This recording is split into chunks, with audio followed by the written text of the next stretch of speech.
Hi everyone, I welcome you all in the online session of. In the previous online class, we learnt about history of transport, about some physical quantities, and SI units and their importance. In today's online class, we will learn about different kinds of motion.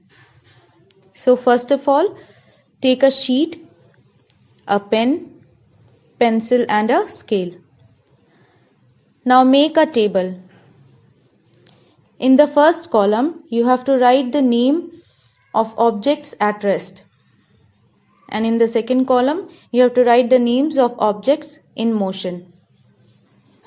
Now think of some objects you have seen recently. These may include a school bag, a mosquito, a table, people sitting on chairs or people moving about.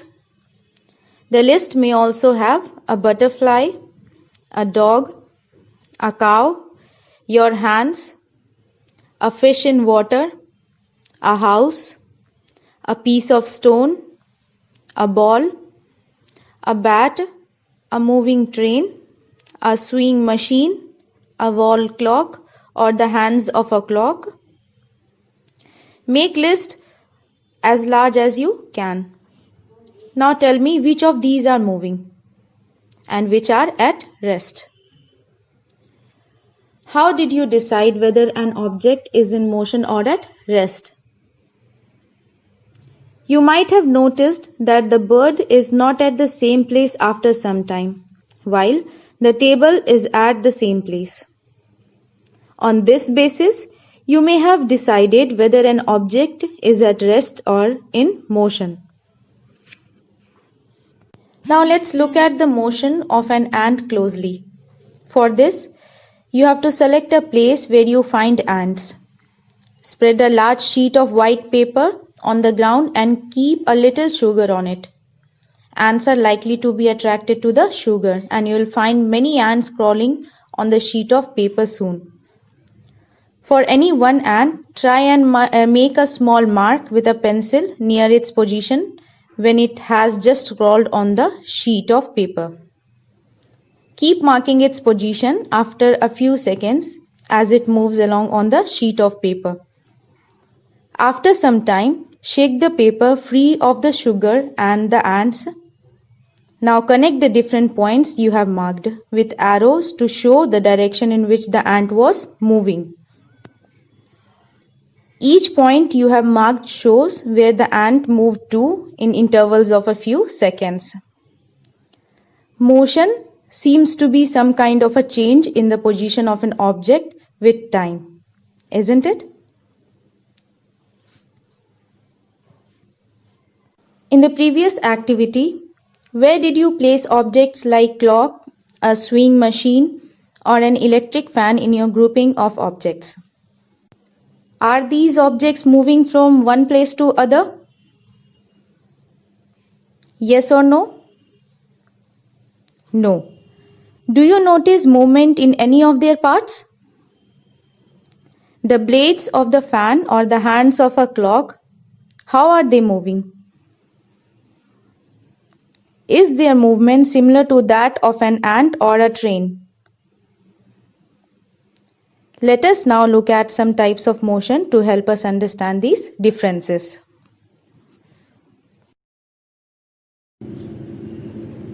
This modules we discussed about motion, and you'll be surprised to know that this motion it can be of different types. As here you can see that the car is moving on a straight road in a straight line. So what do we call such type of motion? Well, when the objects they move along a straight line, then this type of motion it is called as rectilinear motion, right? Now students, can you think of some more examples from your daily life or from your surroundings where the object it undergoes the straight line motion or the rectilinear motion? Well, when I drop this ball from a certain height, then what kind of motion is this? Yes, this is also an example of rectilinear motion. As the ball, it falls under the influence of gravity and it moves along a straight path in a vertical direction. Similar is the case with is falling down from a tree. And in this case as well, the apple, it is in rectilinear motion and it falls under the influence of gravity. So now let's take some more examples to understand the different types of motion. Now I am sure you all must have seen the march past of these soldiers in a parade. And that's on the occasion of our Republic Day celebrations on 26th of January. So you all have seen that on the television sets? Okay, just have a look at the movement of these soldiers.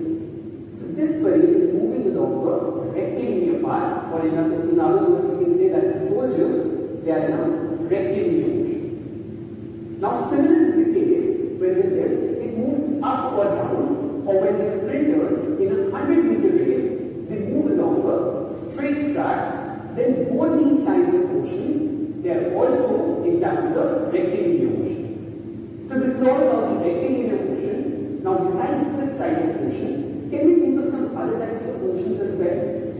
Okay, let's explore it out together. Well, I'm sure you all would have enjoyed the giant wheel ride.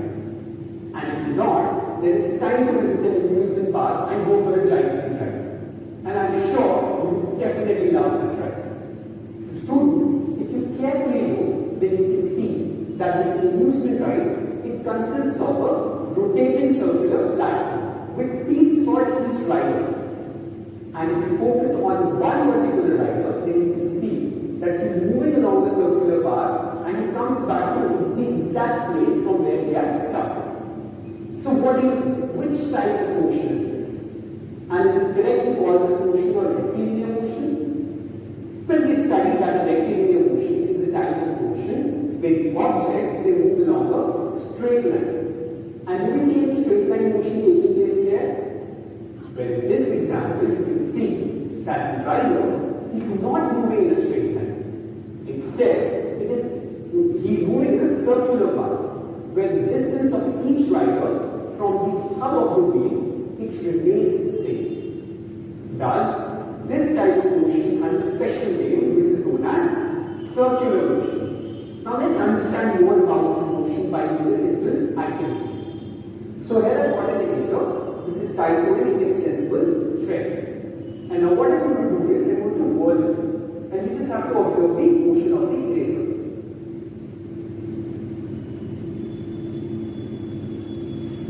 So what do you observe?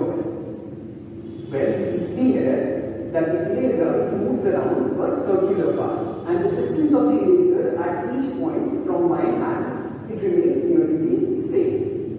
Thus, the eraser is exhibiting a circular motion. So you can see it is exhibiting a circular motion.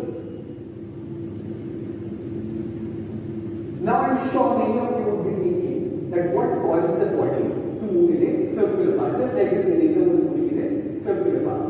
Well, it is so because the centripetal force which is acting on the eraser, it keeps it into the circular motion. So when an eraser, it moves in a circular path with a constant speed, then its direction changes at every point. And what happens when the direction changes without a change in the magnitude? Well, we simply say that the object is accelerated. So in this case, the eraser here is accelerated because the change in the direction involves a change in velocity. Students, from the Newton's second law of motion, the force acting on an object is equal to the mass of the object times its acceleration. So now as the eraser here possesses some mass and the force which causes this acceleration, it keeps the eraser moving along the circular path. And this force is known as centripetal force. So now where does the centripetal force actually act? Well, this acts towards the center of the thread eraser assembly. And it causes the eraser to deviate from its straight line path, accelerate inwards, and then move along the circular path just like this doing here. So from where does the centripetal force comes into action? Well, the centripetal force, which is provided by the hand when they are whirling the eraser. And now due to inertia, which is nothing but the tendency of an object to maintain its state of rest or of motion, like in this case, at every point of the circular path, the body tends to move along the tangent to the circular path at that point. Now what happens if this thread, if it breaks? Well, if the thread breaks, then the eraser, it flies off along a straight line. And the straight line will will always be a tangent to the circular path. Now you may ask, and why does it always follow a straight line path?